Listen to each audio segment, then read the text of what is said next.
Hello, my name is Bob Priddy.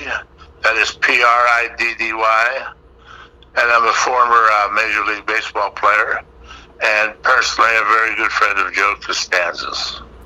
I happened to go into the restaurant he had. I think he just opened up, and he didn't even have any of the water or anything hooked up. And I just went in there, and he had the bar, and I sat down at the bar, and I had a drink, and we sat there and we started talking, and then I don't even think he had any kind of food there at all when I first went in.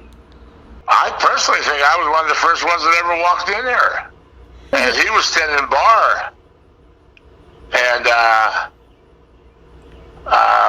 we had a conversation. I introduced myself, and then I came back the next day, then the next day, then the next year, Mm-hmm. It was the most unlikely place in the world. And I turned around and told him, I said, he'll remember when I turn around and tell him.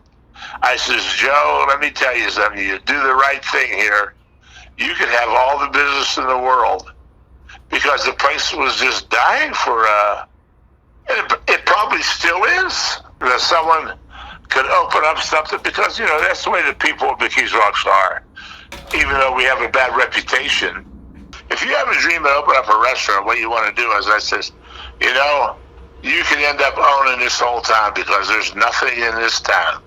And he proceeded to just do what he wanted to do, and all of a sudden it turned into quite a feat. He really did. It was very impressive what happened. And it was one of the finest restaurants around. And just a little town in Stowe Township, which is the Keys Rocks, which was amazing what he did. I always thought of his place like what Yogi Berra used to say. I don't know if you know who Yogi Berra was. He was a catcher for the New York Yankees. And he used to say, there's why nobody comes to this restaurant. It's so crowded you can't get in. Well, that's the way it was with him. It was so crowded you couldn't get in. That's why no one comes there. Here's the key about it. All the restaurants that I've eaten in my life, none was like that. It was just, what did he do? He just had it started out where he was like two people used to stop in the bar and turn around. You couldn't even get in the place after a while. Right. It was an unbelievable success story. And I wish to God that he'd turn around and get off his rear end and open it up again. It's a shame it all ended, which was amazing. It was a shame.